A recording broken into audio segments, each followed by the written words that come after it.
الحمدللہ رب العالمین والصلاة والسلام علی محمد الامین اعوذ باللہ من الشیطان الرجیم بسم اللہ الرحمن الرحیم۔ خواتین و حضرات، ہم میزان حصہ اول میں دوسرے باب اخلاقیات کا مطالعہ کر رہے ہیں۔ اللہ کی عبادت زیر بحث ہے۔ اسلام کی اخلاقیات میں سب سے پہلا حق اللہ تعالیٰ کا ہے، سب سے مقدم حق اللہ تعالیٰ کا ہے۔ اولین ذمہ داری انسان کی یہ ہے کہ وہ اپنے پروردگار کے معاملے میں اپنے تعلق کو صحیح اخلاقی اصولوں پر استوار کرے۔ اللہ پروردگار عالم میرا اور آپ کا خالق ہے، اس کائنات کا بادشاہ ہے، ہم سب کی پرورش کرنے والا ہے اور اس کے لازمی نتیجے کے طور پر ہمارا معبود ہے۔ ہمارے اور ہمارے پروردگار کے مابین تعلق کی اساس عبد و معبود ہے، یعنی ہم اس کے بندے ہیں اور وہ ہمارا خداوند ہے۔ اس بات کو ماننے کے کیا کیا تقاضے ہیں وہ تفصیل سے زیر بحث آ چکے ہیں۔ آخری بحث یہ تھی کہ اللہ تعالیٰ کے سوا کسی کو یہ حق نہیں ہے کہ وہ مستقل بذات بنیادوں پر لوگوں کو کوئی حکم دے، اپنے آپ کو شارع کی حیثیت سے منوائے یا لوگوں کے لیے تحلیل اور تحریم کے فیصلے کرے۔ تحلیل اور تحریم کے فیصلے یعنی کسی چیز کو جو خدا نے پیدا کی ہے حرام قرار دینا یا کسی حرام چیز کو حلال قرار دینا۔ چنانچہ میں نے لکھا ہے کہ اس طرح کی تحلیل و تحریم کو قرآن نے باطل قرار دیا ہے۔ یہ اس سے پہلے زیر بحث آ چکا، قرآن مجید کی وہ آیت بھی ہم دیکھ چکے۔ اس طرح کی تحلیل و تحریم کو قرآن نے باطل قرار دیا ہے اور بحیرہ، صائبہ، وسیلہ اور حام کے نام سے بعض جانوروں کے لیے جو ممنوعات اہل عرب نے قائم کر رکھے تھے ان کے بارے میں صاف کہہ دیا ہے کہ ان کی کوئی حیثیت نہیں ہے۔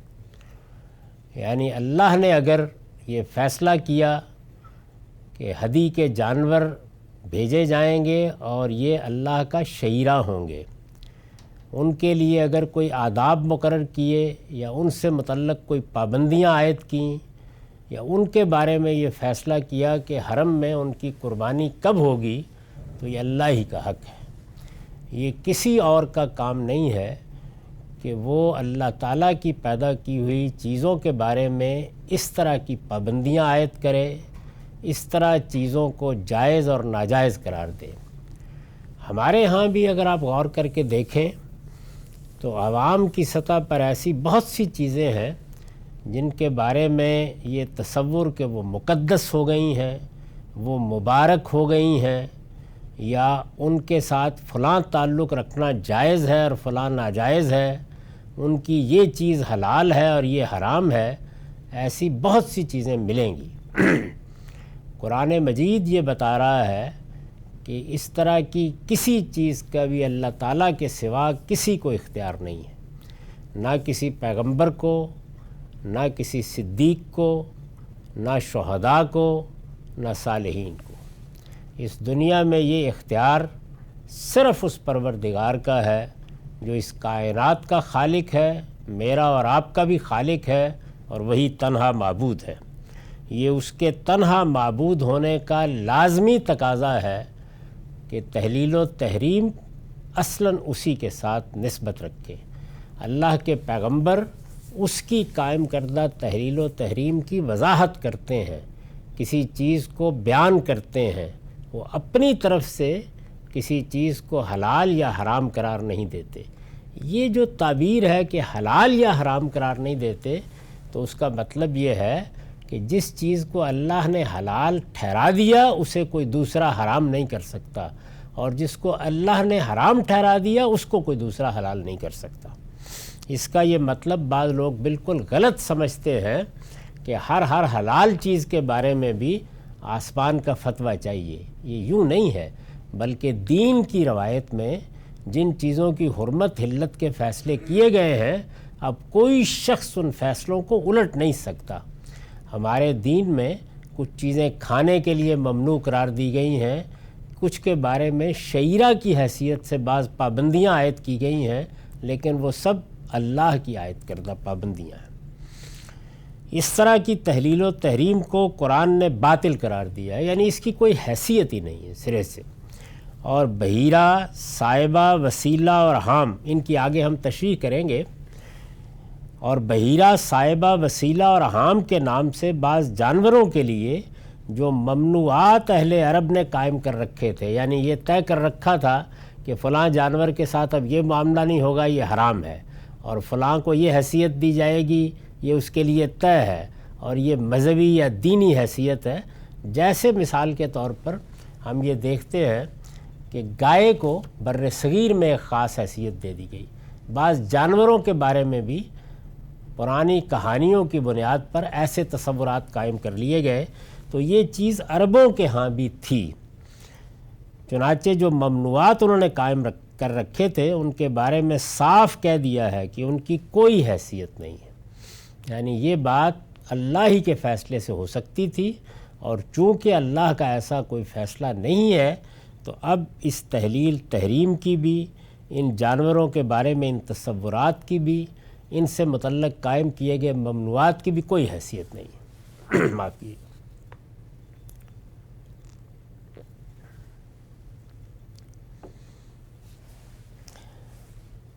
یہ بحیرہ، صائبہ، وسیلہ اور حام کیا ہیں؟ بحیرہ اس اونٹنی کو کہتے تھے جس سے 5 بچے پیدا ہو چکے ہوتے اور ان میں آخری نر ہوتا۔ اس اونٹنی کے کان چیر کر اسے آزاد چھوڑ دیا جاتا تھا، یعنی اب کوئی اس کو ہاتھ نہیں لگا سکتا، کوئی اس کو استعمال نہیں کر سکتا، کوئی اس کو ذبح نہیں کر سکتا۔ تو یہ ظاہر ہے کہ بہت سے ممنوعات قائم کر دیے گئے اور ان کو ایک مذہبی تقدس حاصل ہوتا تھا۔ صائبہ اس اونٹنی کو کہتے تھے جسے کسی منت کے پورا ہو جانے کے بعد آزاد چھوڑ دیتے تھے، یعنی منت مانی، نظر مانی، اور جب وہ پوری ہو گئی تو اب یہ اونٹنی یا یہ کبوتر جیسے بعض معاشرتوں میں مانا جاتا ہے، یا فلاں جانور یہ اب آزاد ہے، کوئی اس کو اب ہاتھ نہیں لگائے گا، کوئی اس کو شکار نہیں کرے گا، کوئی اس کو ذبح نہیں کرے گا، کوئی اس کو نقصان نہیں پہنچائے گا۔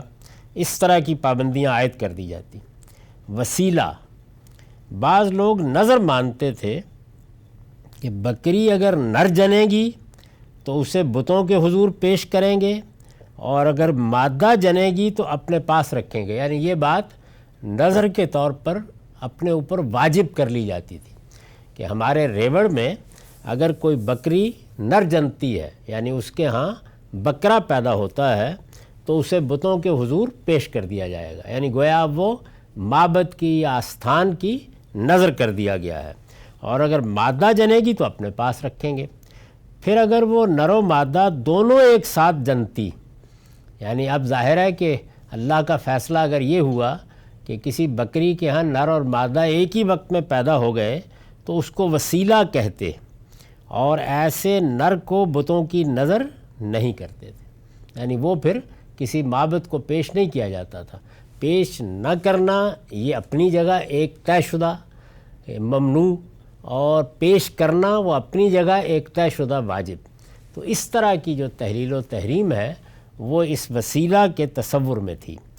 حام اس سانڈ کو کہتے تھے جس کے صلب سے کئی پشتیں پیدا ہو چکی ہوتی، اسے بھی آزاد چھوڑ دیتے تھے، یعنی جو جانور خاص طور پر اس مقصد کے لیے رکھے جاتے تھے کہ یہ فحل کے طور پر یا سانڈ کے طور پر پیدائش کا وسیلہ بنیں گے، تو جب وہ کئی پشتیں پیدا کر لیتے تو ان کو پھر آزاد چھوڑ دیتے تھے۔ ارشاد فرمایا ہے ما جعل اللہ من بحیرۃ ولا صائبۃ ولا وسیلہ ولا حام ولکن الذین کفروا یفترون علی اللہ الکذب واکثرهم لا یعقلون۔ یہ سورہ مائدہ کی 103 آیت ہے۔ اس میں صاف صاف اعلان کر دیا گیا کہ اللہ نے نہ کوئی بحیرہ مقرر کیا ہے، نہ صائبہ، نہ وسیلہ، نہ حام۔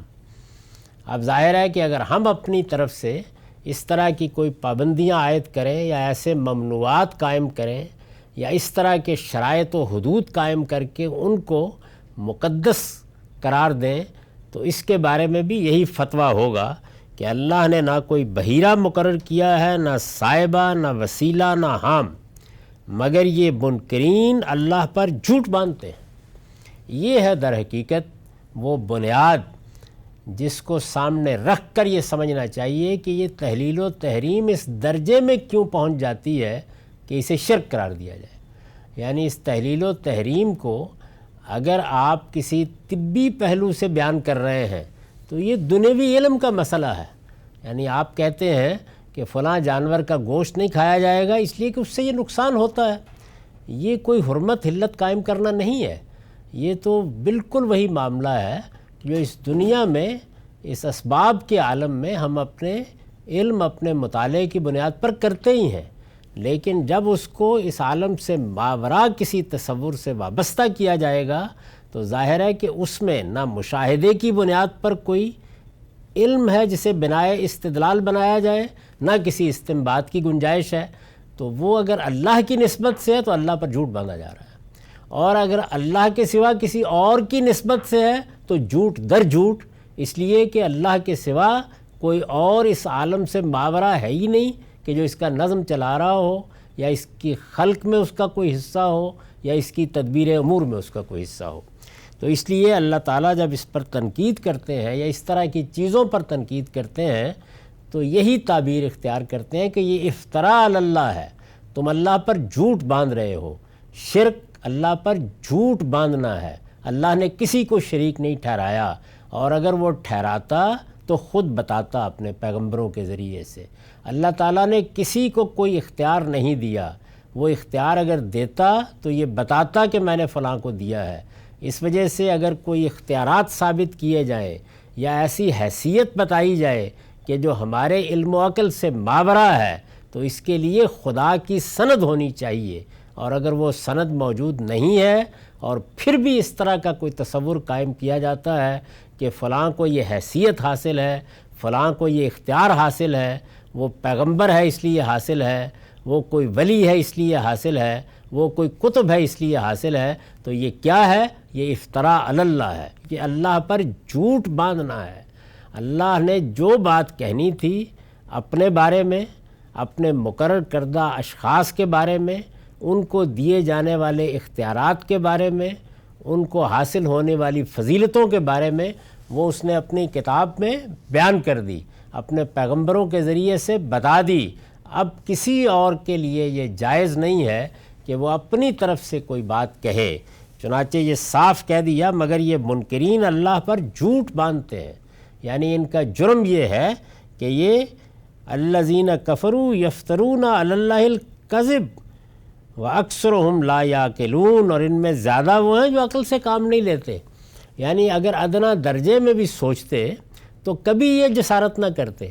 یہ بالکل بے لذت گناہ ہے جو کیا جا رہا ہے۔ اگر دنیا میں اپنی کسی خواہش کو پورا کرنے کے لیے کسی جبلی تقاضے سے انسان اللہ کے قائم کردہ حدود سے تجاوز کرتا ہے تو چلیے کچھ بات سمجھ میں آتی ہے، لیکن یہ تو سری جھوٹ ہے کہ جس کو بعض لوگ اپنا شعار بنا لیتے ہیں، اپنا مذہبی عقیدہ بنا لیتے ہیں، ان کی بنیاد پر اپنی الگ شناخت قائم کرتے ہیں۔ یہ سب چیزیں اگر ماضی میں تھیں تب بھی افتراء علی اللہ تھی، اللہ پر جھوٹ باندھنا تھا۔ یہ اب ہوں تو اب بھی یہ افتراء علی اللہ ہے، اللہ پر جھوٹ باندھنا ہے۔ اس سے جو بات خلاصے کے طور پر معلوم ہوئی وہ یہ ہے کہ اللہ کی نسبت سے جب کوئی بات کہی جائے گی، اور ظاہر ہے کہ ایسی ہر بات اللہ کی نسبت ہی سے کہی جائے گی، اور کوئی نسبت ممکن ہی نہیں ہے، یہ ہمارے دائرہ علم کی چیز ہی نہیں ہے، یہ نہ مشاہدہ ہے، نہ تجربہ ہے، نہ اس سے ہونے والا استنباط ہے، پھر یہ کیا ہے؟ اس طرح کے تمام عقائد جو زیر بحث آتے ہیں وہ اللہ کی نسبت سے کوئی بات کہنے کی وجہ سے وجود پذیر ہوتے ہیں۔ تو اللہ کی نسبت سے کوئی بات اگر کہی جائے گی تو اس کو آخری درجے میں کسی مستند ذریعے سے پہنچنا چاہیے، اور اب اللہ کی نسبت سے آخری ذریعہ قرآن مجید ہے۔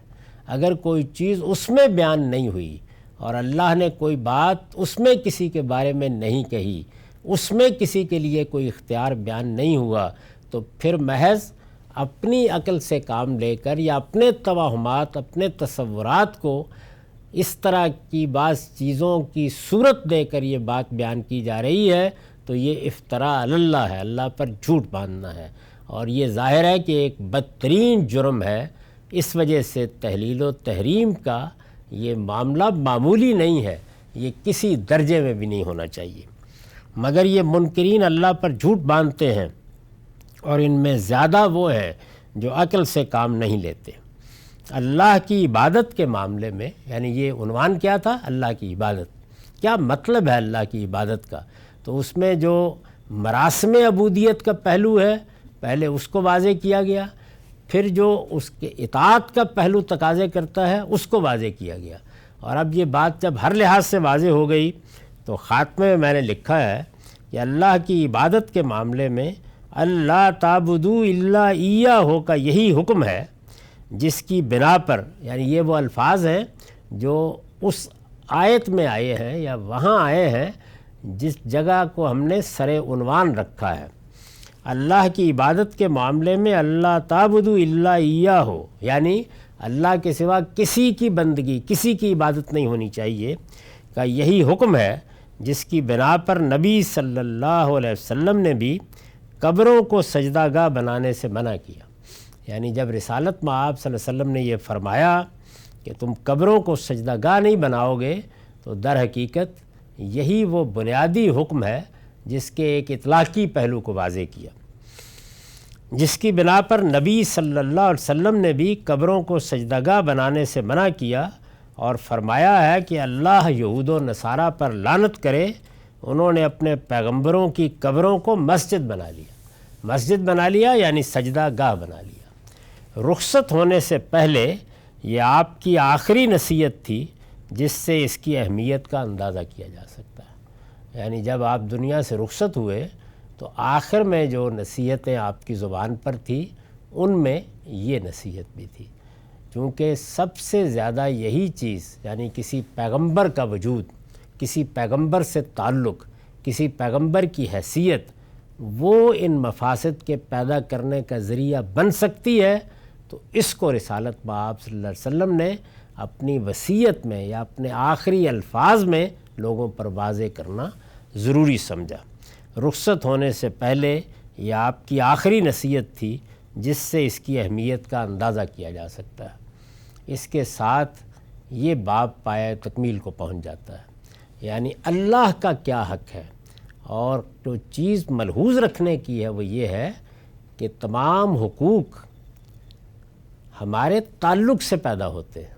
ماں کا حق، باپ کا حق، معاشرے کا حق، پڑوسی کا حق، اس میں سب سے بڑا حق ہمارے خالق کا حق ہے۔ اس لیے یہ اخلاقیات میں زیر بحث آ رہا ہے، یعنی میرے اخلاقی وجود کا یہ تقاضا ہے کہ میں اپنے رب کے ساتھ کسی کو شریک نہ کروں اور تنہا اسی کی عبادت کروں۔ اس کے بعد اب والدین سے حسن سلوک، یعنی پہلا حکم کیا تھا؟ عبادت صرف اللہ ہی کی ہوگی، اور اب دوسرا بڑا حکم والدین سے حسن سلوک، معاف کیجیے،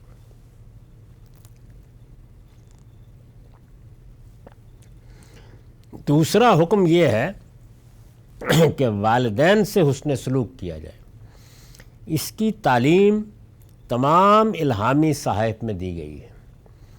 قرآن مجید نے یہاں اور اس کے علاوہ عنکبوت کی آیت 8، لقمان کی آیات 14-15 اور احقاف کی آیت 15 میں یہی تلقین فرمائی ہے۔ یعنی جس طرح جگہ جگہ قرآن مجید میں عبادت صرف اللہ ہی کی کرو، اللہ کے ساتھ کسی کو شریک نہ ٹھہراؤ، یہ تمہارے اخلاقی وجود کا تقاضا ہے، یہ وہ حکمت ہے جو اللہ نے تمہیں بتائی ہے، جگہ جگہ اس کو بیان کیا ہے۔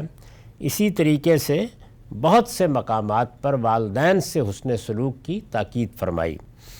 قرآن مجید نے یہاں یعنی سورہ بنی اسرائیل کی ان آیات میں جو اس باب میں سر عنوان ہے، قرآن مجید نے یہاں اور اس کے علاوہ عنکبوت کی آیت 8، لقمان کی آیات 14-15 اور احقاف کی آیت 15 میں یہی تلقین فرمائی ہے۔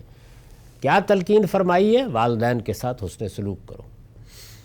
اس میں شبہ نہیں کہ انسانوں میں سب سے مقدم حق والدین کا ہے، یعنی اللہ کے بعد اگر کسی کا حق ہے تو وہ والدین ہیں۔ اس میں شبہ نہیں کہ انسانوں میں سب سے مقدم حق والدین کا ہے، چنانچہ اللہ کی عبادت کے بعد سب سے پہلے اسی کو ادا کرنے کا حکم دیا گیا ہے۔ یہاں جو آیات سر عنوان ہیں ان کو اگر نکال کے پھر دیکھیے تو ان میں اللہ تعالیٰ کی عبادت کا جب حکم دیا ہے اور یہ کہا کہ اسی کی عبادت ہوگی، تو اس کے فوراً بعد جو ہدایت آئی ہے وہ والدین کے ساتھ حسن سلوک کی ہدایت ہے۔ اس میں شبہ نہیں کہ انسانوں میں سب سے مقدم حق والدین کا ہے، چنانچہ اللہ کی عبادت کے بعد سب سے پہلے اسی کو ادا کرنے کا حکم دیا گیا ہے۔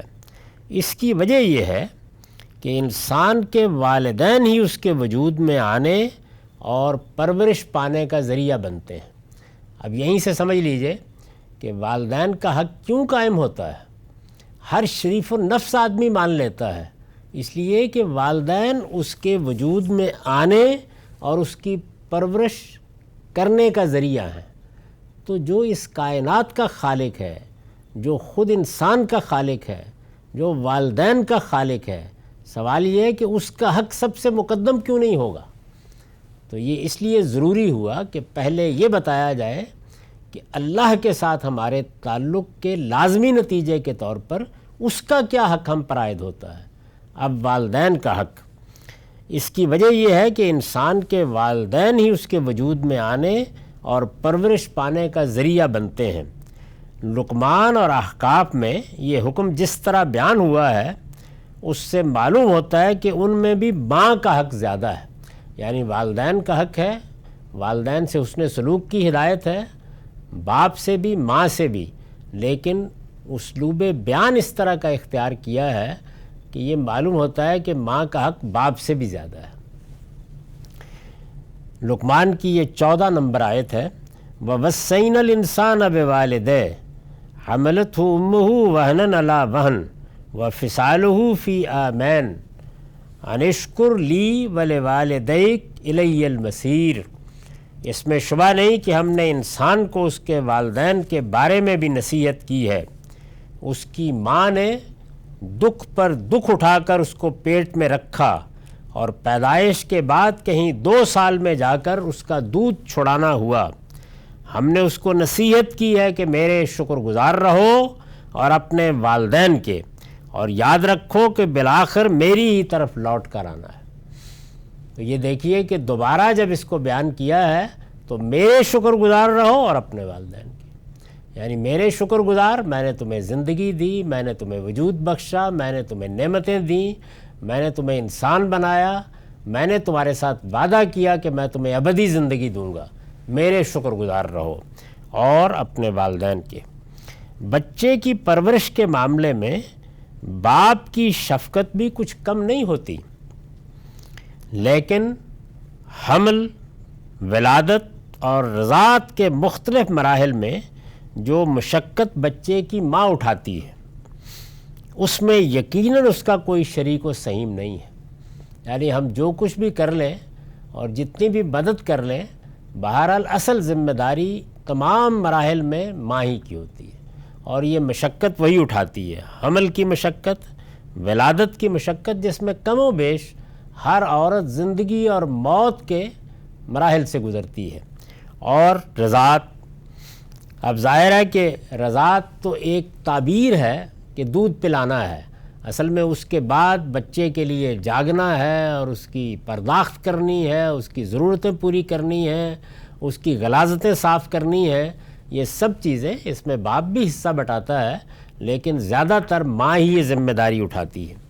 بچے کی پرورش کے معاملے میں باپ کی شفقت بھی کچھ کم نہیں ہوتی، لیکن حمل، ولادت اور رضاعت کے مختلف مراحل میں جو مشقت بچے کی ماں اٹھاتی ہے اس میں یقیناً اس کا کوئی شریک و سہیم نہیں ہے۔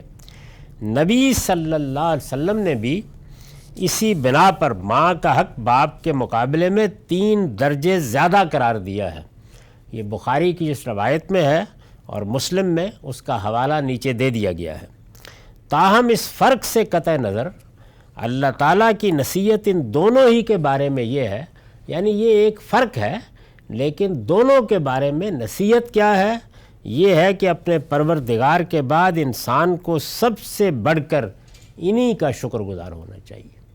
یعنی اللہ تعالیٰ کی شکر گزاری کے بعد اگر شکر گزاری کا تقاضا ہے تو ماں باپ کے لیے ہے۔ یہ شکر محض زبان سے ادا نہیں ہوتا، یعنی اس کا یہ مطلب نہیں ہے کہ بس آپ زبان سے کبھی کبھی شکریہ کے الفاظ کہہ دیا کریں۔ اس کے چند لازمی تقاضے ہیں جو قرآن نے سورہ بنی اسرائیل کی ان آیات میں بیان کر دیے۔ یعنی والدین نے پرورش کی تو جس طرح ہم نے پیچھے دیکھا کہ اللہ تعالیٰ کی عبادت کن کن پہلوؤں سے ہے، اطاعت کن کن پہلوؤں سے ہے، اطاعت کس طرح عبادت کو شامل ہوتی ہے، مراسم عبودیت کیا ہیں، تو ظاہر ہے کہ پھر کچھ لازمی تقاضے ہمارے سامنے آئے، یہاں تک کہ ہم تحلیل و تحریم کی بحث پر پہنچے۔ تو والدین کے ساتھ یہ جو ہدایت کی گئی ہے کہ حسن سلوک کیا جائے، آدمی ان کا شکر گزار ہو کر رہے، اس کے بھی کچھ لازمی تقاضے ہیں۔ اس کے چند لازمی تقاضے ہیں جو قرآن نے سورہ بنی اسرائیل کی ان آیات میں بیان کر دیے ہیں۔ پہلی بات یہ فرمائی ہے کہ اپنے والدین کے ساتھ آدمی کو اس طرح پیش آنا چاہیے کہ وہ ظاہر و باطن میں ان کی عزت کرے۔ انسان جب شعور کو پہنچتا ہے تو اس کی ایک رائے بنتی ہے، ایک طرز فکر بنتا ہے، چیزوں کو دیکھنے کا ایک انداز وجود میں آ جاتا ہے۔ ہمارے ہاں خاص طور پر چونکہ تہذیبی ارتقاء ایک بحرانی صورت میں ہوا ہے تو زیادہ بڑے فاصلے حائل ہو گئے ہیں، جس کو بعض اوقات جنریشن گیپ سے تعبیر کیا جاتا ہے، لیکن قدیم تہذیبوں میں بھی بہرحال انسان جب شعور کو پہنچے گا تو دنیا کو دیکھنے کا اس کا اپنا ایک انداز ہوگا، اس میں والدین کا رویہ، والدین کا طرز عمل، والدین کا فکر، والدین کی سوچ اور اس طرز عمل میں بہت کچھ تضادات پیدا ہو جاتے ہیں۔ تو ظاہر ہے کہ اس میں انسان بعض اوقات حدود سے تجاوز کر جاتا ہے۔ پہلی بات یہ فرمائی ہے کہ اپنے والدین کے ساتھ آدمی کو اس طرح پیش آنا چاہیے کہ وہ ظاہر و باطن میں ان کی عزت کرے، ان کے خلاف اپنے دل میں کوئی بیزاری نہ پیدا ہونے دے، ان کے سامنے سوء ادب کا کوئی کلمہ زبان سے نہ نکالے۔ یہ سب باتیں اگر ان کو آپ اطلاقات میں ڈھالیں گے تو آسان نہیں ہے، یعنی اپنے دل میں کوئی بیزاری نہ پیدا ہونے دے، والدین کے غلط رویے کے باوجود، ان کی طرف سے حدود سے تجاوز کے باوجود، ان سے شدید مذہبی، فکری، سیاسی، سماجی اختلاف کے باوجود، یعنی یہ سارے انسان کے حق ہیں، اختلاف کرے لیکن دل میں کوئی بیزاری نہ پیدا ہونے دے، ان کی جو عزت ہے وہ ہر حال میں قائم رہے۔ ان کے سامنے، یعنی ایک تو یہ کہ دل میں کوئی بیزاری نہ پیدا ہونے دے، اور دوسرے یہ کہ ان کے سامنے سوء ادب کا کوئی کلمہ زبان سے نہ نکالے، بحث میں، مباحثے میں آواز اونچی نہ کرے، کوئی ایسا کلمہ زبان سے نہ نکالے، کوئی سخت بات نہ کرے، بلکہ نرمی، محبت، شرافت اور سعادت مندی کا اسلوب اختیار کرے۔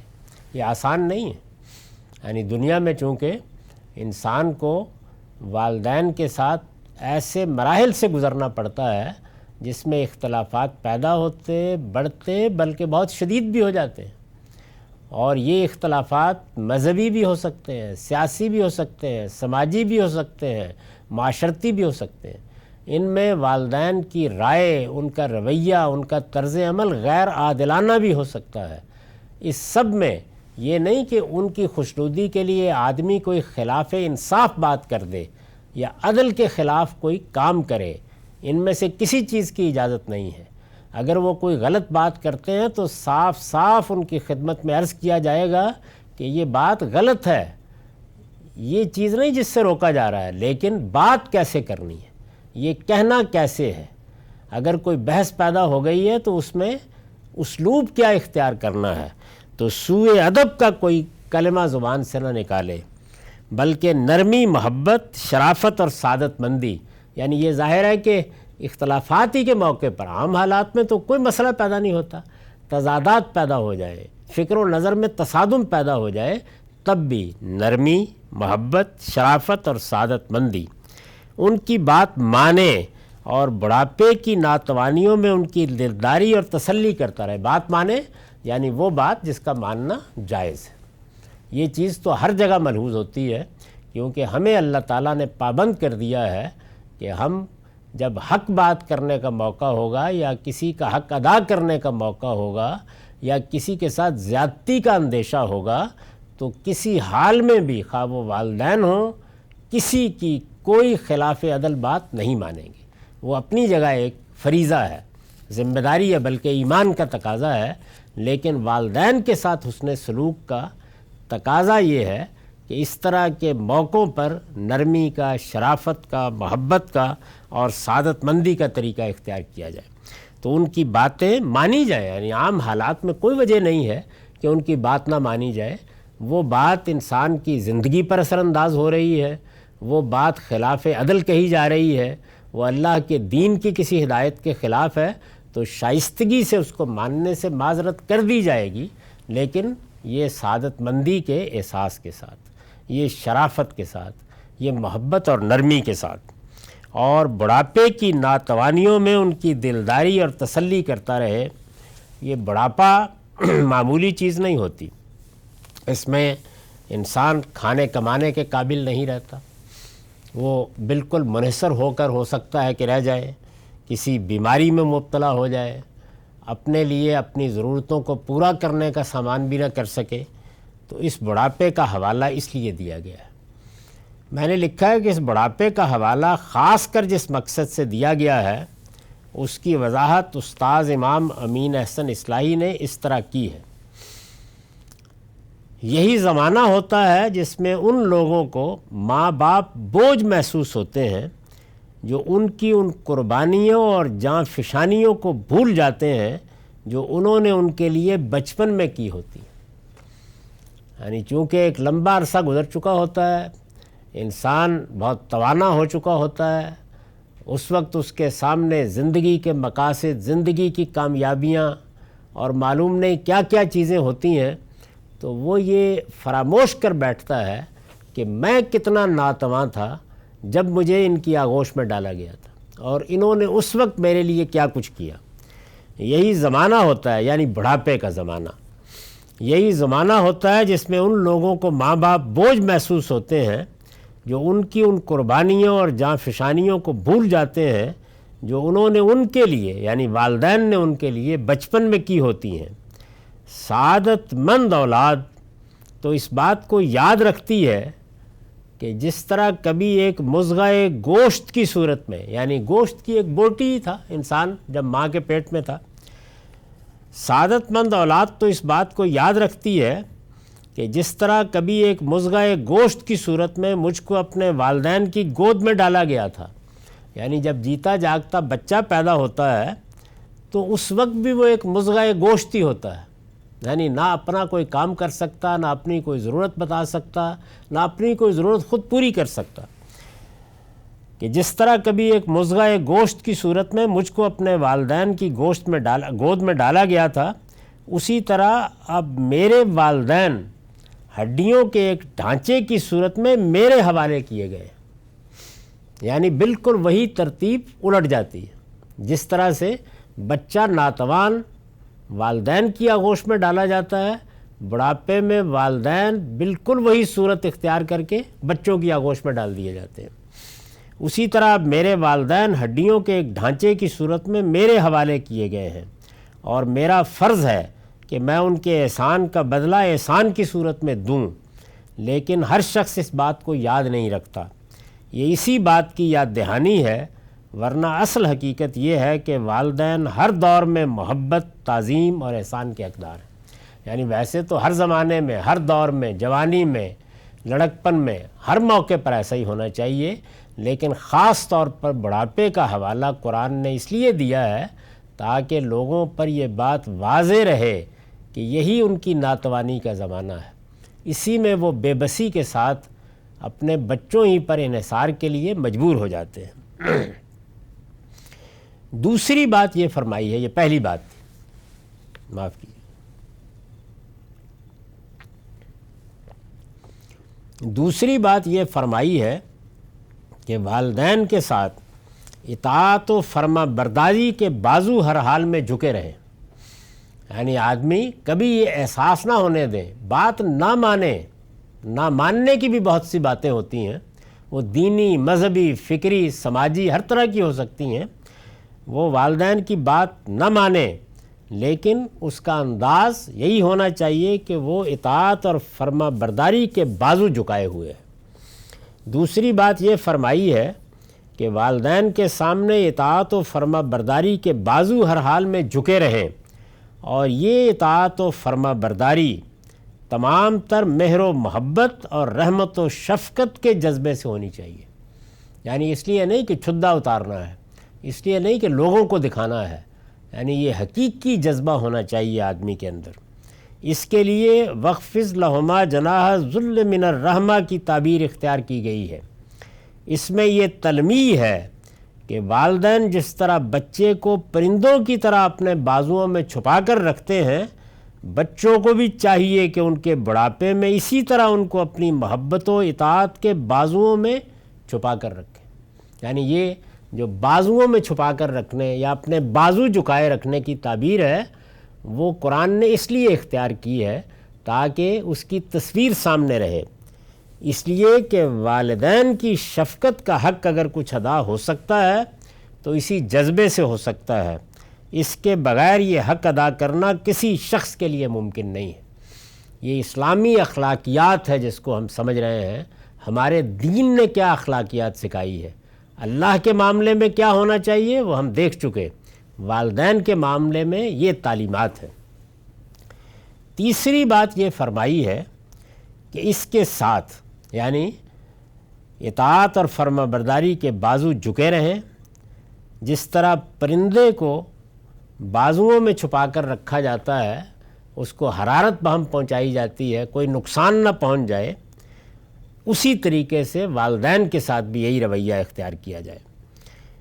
تیسری بات یہ فرمائی ہے کہ اس کے ساتھ ان کے لیے برابر دعا کی جائے کہ پروردگار جس طرح انہوں نے شفقت و محبت کے ساتھ بچپن میں ہمیں پالا ہے، اسی طرح بڑھاپے میں آپ ان پر اپنی رحمت نازل فرمائیں۔ بہت دعا کرنی چاہیے، بڑھاپے کا زمانہ گزارنا آسان نہیں ہوتا، یعنی اندازہ کیجئے نا کہ ساری سطوت، ساری شان، ساری شوکت، ساری عزت، ساری قدر وہ ماضی کا قصہ بن جاتی ہے۔ وہ آدمی کے جو کسی معمولی درجے کا احسان لینے کے لیے تیار نہیں ہوتا، وہ بالکل منحصر ہو کے رہ جاتا ہے، اس کی ضرورتیں تک اس کے بچوں سے متعلق ہو جاتی ہیں۔ اسی طرح بڑھاپے میں آپ ان پر اپنی رحمت نازل فرمائیں، یہ دعا والدین کا حق ہے، اور اس حق کی یاد دہانی بھی جو والدین سے متعلق اولاد پر عائد ہوتا ہے۔ یعنی دعا کے یہ الفاظ جو پیچھے آیت میں آئے ہیں وہ زبان پر اس لیے جاری کیے گئے تاکہ یہ حق بھی ادا ہو اور آدمی کو یہ دعا کرتے وقت احساس بھی ہوتا رہے کہ میری ذمہ داری کیا ہے۔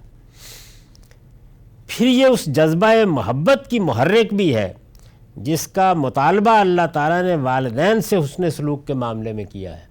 جب انسان دعا کے لیے ہاتھ اٹھاتا ہے، اپنے کسی عزیز کے لیے اٹھائے، دوست کے لیے اٹھائے، تو یہ آخری درجے کی چیز ہوتی ہے کہ خلوت ہے، کوئی دیکھنے والا نہیں ہے، میرا رب ہے اور میں ہوں، میں اپنے پروردگار کے ساتھ جھوٹ تو نہیں بولوں گا، اس کے ساتھ کوئی دکھاوا تو نہیں کروں گا، کوئی نمائش تو نہیں کروں گا۔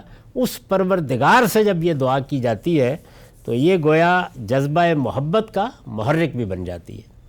پھر یہ اس جذبہ محبت کی محرک بھی ہے، یعنی اس کو تحریک دیتی ہے اور بڑھتا ہے اس سے، جس کا مطالبہ اللہ تعالیٰ نے والدین سے حسن سلوک کے معاملے میں کیا ہے۔ والدین سے حسن سلوک کے معاملے میں چونکہ یہ تقاضا کیا گیا ہے کہ اس کے پیچھے تحریک دینے والی چیز محبت ہونی چاہیے، نہ کہ محض احسان جتانا، محض چھدا اتارنا، محض لوگوں کو مطمئن کرنا، محض دکھاوا، اس کے پیچھے سچی محبت ہونی چاہیے، پھر وہ والدین کے حق کی ادائی شمار ہوگی، پھر اللہ کی بارگاہ میں اس کو شرف قبولیت ملے گا، اس کے بغیر نہیں ہو سکتا۔ سورہ لقمان میں اس کے علاوہ اس حسن سلوک کے حدود بھی بیان ہوئے ہیں، وہ پھر سورہ لقمان میں زیر بحث آئے ہیں، لیکن یہ شریعت کا موضوع ہے، لہٰذا انہیں ہم آگے قانون معاشرت کے زیر عنوان بیان کریں گے، یعنی وہ قانون کی نوعیت کی چیزیں ہیں، وہ آگے جو باب قانون معاشرت کا آئے گا اس کتاب کے دوسرے حصے میں وہاں زیر بحث آئیں گے، لیکن اخلاقی تعلیمات یہاں زیر بحث ہیں اور وہ یہ بیان کر دی گئی ہیں۔ تو یہ 3 باتیں ہیں جو لازمی تقاضے کے طور پر خود اللہ تعالیٰ نے اپنی کتاب میں بیان کر دی ہیں۔ اس کے بعد پھر نبی صلی اللہ علیہ وسلم کے کچھ ارشادات ہیں، ان پر ہم اگلی نشست میں بات کریں گے۔ اقول قولی ھذا واستغفر اللہ لی ولکم ولسائر المسلمین۔ اب 10 منٹ کا وقفہ ہے۔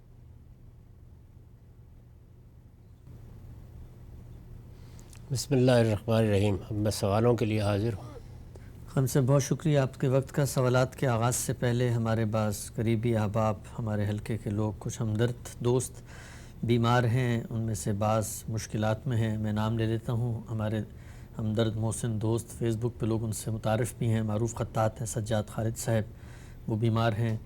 آپ کے پرانے ساتھی اور ہمارے درینہ ہمدرد یزدانی صاحب، وہ بھی بیمار ہیں۔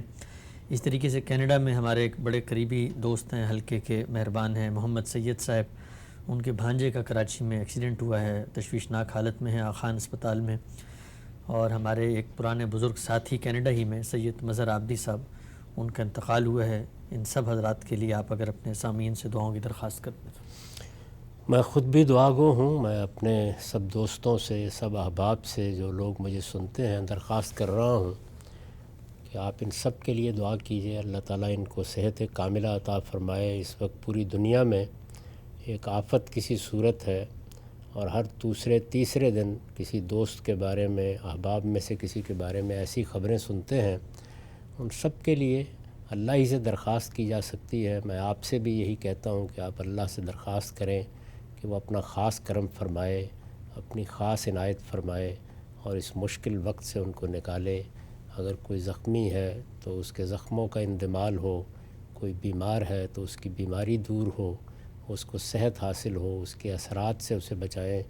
اور ہمارے جو بزرگ اور عزیز دنیا سے رخصت ہو گئے ہیں، ان کے لیے ہم مغفرت کی دعا کرتے ہیں۔ اللہ تعالیٰ ان کے حسنات کو قبول کرے، ان کے سیئات سے درگزر کرے۔ یہ دنیا کے اندر تعلقات اور روابط ہیں جن میں انسان جیتا ہے۔ جب اس طرح کا کوئی محبوب دوست رخصت ہوتا ہے تو دل میں ظاہر ہے کہ ایک خاص طرح کی کیفیت ہوتی ہے، رہتی ہے۔ یہ دنیا ایسی ہے کہ کچھ دیر کے بعد ہم اپنے کاموں میں مصروف ہو جاتے ہیں، لیکن یادیں بہرحال باقی رہتی ہیں۔ تو اس طرح کے سب دوستوں کے لیے دعا کریں، اللہ تعالیٰ ان کی مغفرت کرے۔ بہت سے دوستوں سے اس پچھلے سال میں محروم ہونا پڑا ہے، اللہ تعالیٰ ان کے لیے اپنی بارگاہ میں خصوصی رحمتیں نازل کرنے کا اہتمام فرمائے۔ آمین ثم آمین۔ ہم صاحب آج گفتگو کا آغاز میں اسی حوالے سے کرتا ہوں آپ سے۔ لوگ عام طور پہ پوچھتے ہیں کہ جب کوئی بڑی مصیبت آتی ہے، ہم نے دیکھا ہے کہ بسا اوقات ماں باپ ہیں، ان کا جوان بچہ کسی ایکسیڈنٹ میں شدید زخمی ہو گیا یا کوئی دنیا سے رخصت ہو گیا، یکا یک کاروبار چلتا ہوا دھڑام سے نیچے گر گیا، گھر میں کوئی ڈاکہ پڑ گیا، سب کچھ جمع پونجی لٹ گئی۔ یہ جو بڑی مصیبتیں ہیں، بڑی آزمائشیں ہیں، یہ ہم پر کیوں آتی ہیں، کیسے آتی ہیں؟ بالعموم ایک قرآن کی آیت پیش کی جاتی ہے کہ جو کچھ تم پر وبال یا مصیبت آتی ہے وہ تمہارے اپنے ہاتھ کی کمائی ہوتی ہے۔ تو جب کبھی اس طرح کی کوئی پریشانی یا مصیبت آپ پر آن پڑے تو اس میں لازمی کہ انسان نے پہلے کچھ کیا ہوتا ہے، اس کے نتیجے میں یہ کچھ آ رہی ہوتی ہے۔ اور اس طرح کی مصیبتوں کو آدمی کیٹر کیسے کرے، کیونکہ اتنے گہرے زخم ہوتے ہیں، بسا اوقات لوگ حادثات میں پوری فیملی رخصت ہو جاتی ہے، تو یہ لگتا نہیں ہے کہ آدمی کو سہ سکے گا اس طرح کی مصیبتوں کو۔ اس معاملے میں ایک بندہ مومن کا کیا رویہ ہونا چاہیے؟ اللہ تعالیٰ کا جو فرمان آپ نے سنایا ہے اس کا تو ایک خاص محل ہے، اس میں بالخصوص رسول اللہ کے مخاطبین کو یہ بتایا گیا ہے کہ تم جو اس وقت کرتوتیں کر رہے ہو اس کے کچھ نتائج نکل رہے ہیں، تو اس میں اللہ نے کیا کرنا ہے، یہ تمہارے کرتوتوں ہی کے نتائج ہیں۔ لیکن عمومی طور پر جب آپ غور کرتے ہیں تو معلوم ہوتا ہے کہ کئی چیزیں اس کا باعث بن جاتی ہیں۔ اس پہ شبہ نہیں کہ بعض اوقات ہماری کوتاہیاں، ہماری غلطیاں، ہماری خطائیں، خاص طور پر اگر کسی آدمی کے ساتھ زیادتی ہوئی ہے اور وہ کمزور تھا، ضعیف تھا، تو بڑی مصیبتوں کی صورت میں مکافات یہاں بھی ہو جاتی ہے۔ ایسا تو نہیں ہے کہ ہر معاملے میں ہو جاتی ہے، ہر جگہ ہو جاتی ہے، ہر شخص کے ساتھ ہو جاتی ہے، لیکن کبھی کبھی اللہ تعالیٰ کسی شخص کو اس کے مظالم کی وجہ سے، اس کی زیادتیوں کی وجہ سے، اس کے عدوان کی وجہ سے عبرت کا نمونہ بنا دیتے ہیں۔ تو یہ پہلو بھی ہے۔ اس لیے جب بھی کبھی اس طرح کی مصیبت آئے، تکلیف آئے، تو آدمی کو اپنی کوتاہیوں پر ضرور غور کرنا چاہیے۔ یہ دنیا امتحان کے لیے بنی ہے۔ امتحان بقدر ظرف ہوتا ہے، یعنی آدمی کا اپنے پروردگار کے ساتھ جیسا تعلق ہے تو بعض اوقات اسی کے لحاظ سے امتحان بھی ہو جاتا ہے۔ یہ امتحان مختلف پہلوؤں سے ہوتا ہے۔ ہم دیکھتے ہیں کہ شکر کے امتحان میں بہت سے لوگوں کو ڈالا گیا ہے۔ اللہ تعالیٰ بہت نعمتیں دیتے ہیں، بہت سرفرازی دیتے ہیں، بہت دنیا میں طاقت دیتے ہیں، علم دے دیتے ہیں، اقتدار دے دیتے ہیں، دولت دے دیتے ہیں، حسن دے دیتے ہیں، لیکن انسان بعض اوقات اس کی شکر گزاری کا حق ادا نہیں کرتا، اور اسی طریقے سے مصیبتیں، تکلیفیں آتی ہیں تو صبر کا تقاضا کیا گیا ہے، وہ نہیں کرتا۔ تو انسان کے ساتھ یہ معاملات آزمائش کے پہلو سے بھی ہوتے ہیں، اور آزمائش میں نے آپ سے عرض کیا ہے کہ اللہ تعالیٰ نے کوئی ایک قاعدہ نہیں بنا رکھا، وہ ہزار پہلوؤں سے ہوتی ہے۔ اشخاص کے لحاظ سے ہوتی ہے، ان کے مرتبے کے لحاظ سے ہوتی ہے، ان کی حیثیت کے لحاظ سے ہوتی ہے، اس دنیا میں ان کے بعض اعمال کے لحاظ سے ہوتی ہے۔ وہ پروردگار ہی اس کے پیمانے رکھتا ہے۔ ہم تو ظاہر میں چیزوں کو دیکھ رہے ہوتے ہیں، اندازہ نہیں کر سکتے کس پہلو سے۔ ایسا بھی ہوتا ہے کہ بعض اوقات اللہ تعالیٰ اپنے کسی بندے کو شکر گزاری کا نمونہ بنانے کے لیے یہ کرتے ہیں، جیسے کہ حضرت ایوب کا معاملہ ہمیں معلوم ہے کہ اللہ تعالیٰ نے ان کو بڑی نعمتیں دے رکھی ہوئی تھیں، حسن بھی تھا، جمال بھی تھا، دولت بھی تھی، خدم و حشم بھی تھے، لیکن لوگوں نے یہ کہا کہ یہ سب چیزیں اس کو ملی ہیں اور اس کے ساتھ اللہ کا شکر ادا کرتا ہے تو کیا بڑی بات ہے۔ تو ان کو ایک نمونہ بنا کے دکھایا گیا کہ نہیں، میرا بندہ حقیقی معنی میں میرا ہی بندہ ہے، اور اس کی شکر گزاری کی وجہ میرے ساتھ اس کا تعلق ہے، یہ نہیں کہ یہ سب چیزیں اس کو ملی ہوئی ہیں۔ تو گوناگوں اسباب ہیں جن میں یہ ساری چیزیں ہوتی ہیں، بس یہ ہے کہ بندے کو البتہ اپنی نگاہ ہمیشہ اپنی کوتاہیوں اور غلطیوں پر رکھنی چاہیے۔ وہ اللہ سے اگر معافی مانگتا ہے، اللہ سے رجوع کرتا ہے، اگر کوئی گناہ ہوا ہے، کوئی خطا ہوئی ہے، کہیں کسی کے ساتھ زیادتی ہوئی ہے، اس کی تلافی کی کوشش کرتا ہے، تو زیادہ تر یہی ہوتا ہے کہ مصیبت اٹھ جاتی ہے۔ اسی طرح سے جب کوئی مصیبت یا تکلیف آ جائے تو اس موقع پر بندے کی تیاری کس درجے کی ہے، یعنی وہ آمادہ ہو گیا ہے، دل کی گہرائیوں سے آمادہ ہو گیا ہے، اس نے سمجھ لیا ہے کہ میرے رب کا فیصلہ ہے اور میں اس فیصلے کے سامنے سر تسلیم خم کرتا ہوں، یا وہ اس سے گریز و فرار کے راستے اختیار کرتا ہے۔ تو اس کے لحاظ سے بھی مصیبت لمبی بھی ہوتی ہے اور کم بھی ہوتی ہے۔ تو سب سے بڑی چیز یہی کرنی چاہیے کہ جب بھی اس طرح کا کوئی معاملہ ہو تو آدمی اپنی کوتاہیوں پر نظر کرے، درگزر، معافی، اپنے رب سے تعلق، غلطیوں کی تلافی، کسی کے ساتھ زیادتی ہوئی ہے تو اس کی تلافی، اس کے لیے آخری اقدام کرنے سے بھی گریز نہ کرے۔ امید کی جا سکتی ہے کہ اس کا پروردگار اپنے بندوں پر ذرا بھی ظلم کرنے والا نہیں ہے، وہ ضرور اس پر معافی کی نظر ڈالے گا اور اس کو معاف کر دے گا۔ بہت شکریہ ہم سب آج زیر بحث تھا اخلاقیات کے باب میں۔ آپ نے بتایا کہ والدین کے جو حقوق ہیں، دین کی جو اخلاقیات ہیں، وہ کیسے ایک بندہ مومن کو پابند کرتی ہیں کہ وہ والدین کے ساتھ حسن سلوک، نرمی کا برتاؤ کرے۔ کچھ اطلاقی پہلو میں چاہتا ہوں آپ اس پر روشنی ڈالیں۔ ہم یہ دیکھتے ہیں کہ عام طور پہ جب والدین بوڑھے ہو جاتے ہیں تو مزاج میں بھی ایک چڑچڑاہٹ پیدا ہوتی ہے، ایک خود رائی پر اصرار، اور پھر ان معاملات میں دخل اندازی جن میں ان کا علم اس طریقے سے اپ ٹو ڈیٹ نہیں ہوتا، بچے عام طور پہ چڑھ جاتے ہیں۔ اس طرح کے مواقعوں پر بچوں کو کیا کرنا چاہیے؟ کیونکہ گھر کے اندر ایک ماحول ہے، اب اگر والد صاحب اصرار کر کے بیٹھ گئے ہیں تو اب ان کی اطاعت کی جائے تو بچوں کی حق تلفی ہوتی ہے، بیگم کی حق تلفی ہوتی ہے۔ تو جہاں پر دوسروں کے حقوق تلف ہو رہے ہوں تو وہاں پر پھر والدین کے ان مزاج اور رویوں کو کیسے اکوموڈیٹ کر سکتے ہیں؟ کہ جہاں پر کسی حق کا معاملہ ہے، جہاں پر کسی صداقت کا معاملہ ہے، جہاں پر کسی کے ساتھ کسی زیادتی کا معاملہ ہے، اس میں کسی کی بات بھی نہیں مانی جائے گی۔ یعنی اگر بیوی کا معاملہ ہے تو وہاں بھی آپ حق و عدل ہی کے ساتھ سب کچھ کریں گے، اولاد کا معاملہ ہے تو وہاں بھی حق و عدل ہی کا رویہ ہوگا۔ والدین چونکہ نا تربیت یافتہ بھی ہوتے ہیں، دین سے بیزار بھی ہوتے ہیں، دینی معاملات میں بھی اس طریقے سے ان کی نظر نہیں ہوتی۔ ہمارے ہاں کی بعض جو قبائلی روایتیں ہیں، اسی طرح جو خاندانی روایتیں ہیں، جو معاشرتی روایتیں ہیں، جو بعض تہذیبی چیزیں ہیں، بعض کلچرل چیزیں ہیں، ان کے زیر اثر ان کے بھی رویے تشکیل پاتے ہیں۔ تو اس لیے ایسے سب موقعوں کے اوپر آدمی کو کام تو وہی کرنا چاہیے جو حق ہے، اور بات بھی وہی کرنی چاہیے جو حق ہے، لیکن شائستگی کا دامن کبھی ہاتھ سے نہیں چھوڑنا چاہیے۔ 1000 مرتبہ بھی اگر انکار کرنا پڑے تو انکار میں بس انکار ہی تک رہنا چاہیے، اس سے آگے بڑھ کر سوء ادب اختیار کر لینا، یا ڈانٹ ٹپٹ کا طریقہ اختیار کر لینا، یا جھڑک دینے کا طریقہ اختیار کرنا، اس سے اجتناب کرنا چاہیے۔ یعنی یہ توازن ہے جو اللہ کے دین نے ہمیں سکھایا ہے۔ ہم غلط بات نہیں مانیں گے، صحیح بات کریں گے، جس کا حق ہے وہ ادا کیا جائے گا، حق کی گواہی دی جائے گی، وہ والدین کے خلاف ہو تب بھی دی جائے گی، وہ کسی بڑے سے بڑے کے خلاف ہو تب بھی دی جائے گی۔ صحیح بات کرنا، صحیح بات کہنا، صحیح چیز پر عمل کرنا، یہ ہماری ذمہ داری ہے، اس میں کسی کے ساتھ کوئی کمپرومائز نہیں ہو سکتا۔ لیکن والدین کا چونکہ بڑا مرتبہ ہے، اور بعض موقعوں پر اس میں کوئی شبہ نہیں ہے کہ وہ بالکل ناجائز مطالبات کر رہے ہوتے ہیں، تو شائستگی اور تہذیب کے ساتھ ان کے مطالبے کو ٹال دینا چاہیے۔ اس کے باوجود وہ اگر فرض کیجئے ناراض ہو گئے ہیں یا اس طرح کی کوئی چیز ہے، تو آپ اس کے رد عمل میں کسی ناراضی کا اظہار نہ کریں۔ وہ ناراض ہوتے ہیں تو ہوں، یعنی وہ ناحق بات نہ منوا سکیں آپ سے، لیکن ان کے ساتھ شائستہ رہنا، ان کے ساتھ محبت کا رویہ کرنا، ان کی ساری زیادتیوں کے باوجود اگر خدمت کا موقع ہو تو خدمت کے لیے تیار رہنا، خرچ کرنے کا موقع ہو تو خرچ کرنے کے لیے تیار رہنا، یہ ضروری ہے۔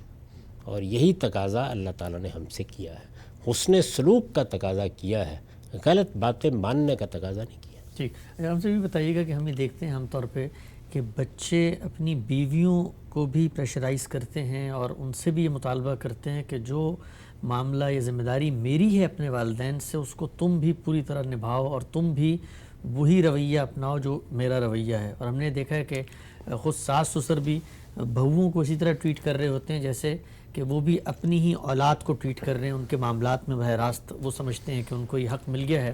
تو یہ مجھے بتائیے گا کہ کیا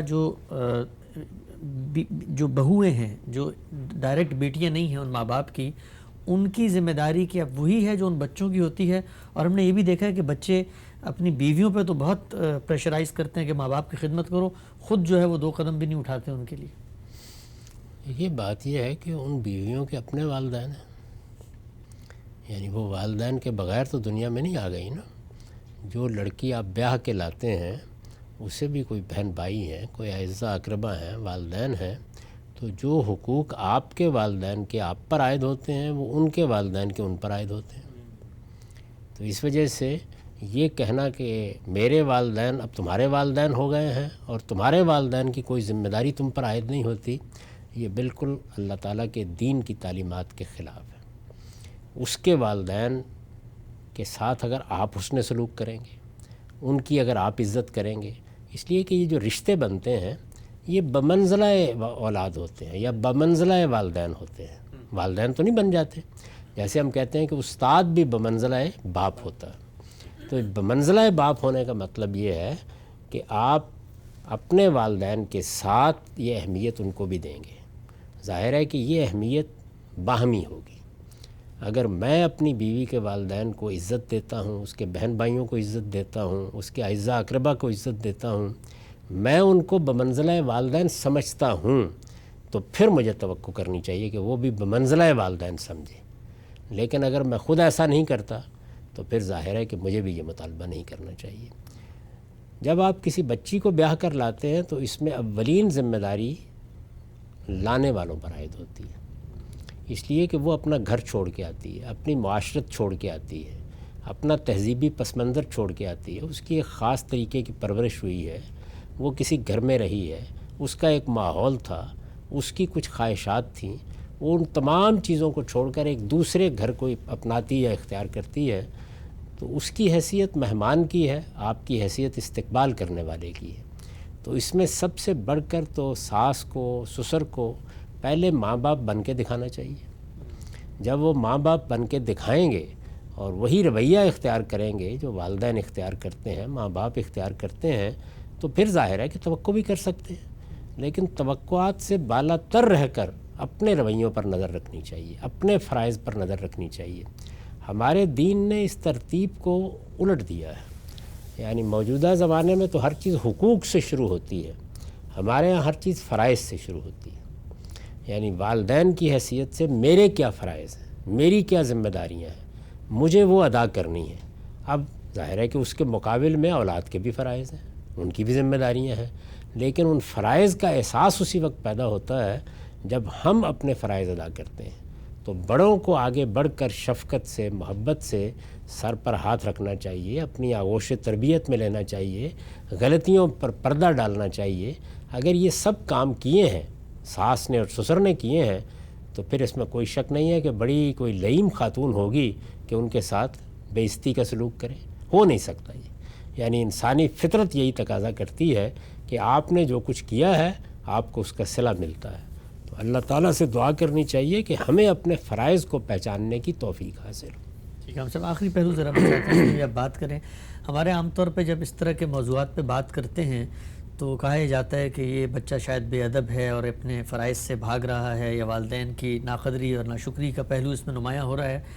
کیا آپ کو لگتا ہے کہ اس بات کی بھی ضرورت ہے کہ بوڑھے والدین خود بھی اس چیز کو سمجھیں کہ اپنے بڑھاپے کو انہوں نے خوش اسلوبی سے، احسن طریقے سے کیسے گزارنا ہے؟ اگر وہ بچوں کے گھروں پہ رہ رہے ہیں تو ان کی پرائیویسی، ان کی پرائیویٹ اسپیس، ان کو ٹائم دینا، ان کے اپنے فیملی کے بچوں اور بہوؤں کے آپس کے انٹریکشن کے لیے آپ ٹائم آؤٹ دیں اور خود اپنی لائف کو ایک پیٹرن میں لے کر آئیں۔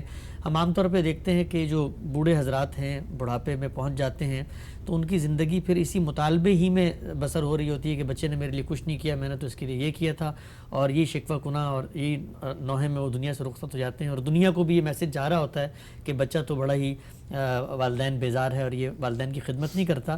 تو کیا آپ کو لگتا ہے کہ کچھ بچوں کی تربیت تو ہم کرتے ہی ہیں، کچھ بڑوں کی بھی تربیت بوڑھوں کی بھی ہونی چاہیے کہ زندگی کے ان مراحل کو جب آپ دوسروں پہ منحصر ہو جاتے ہیں تو اپنے منصب کو سنبھال کر اپنے رول کو پہچانیں؟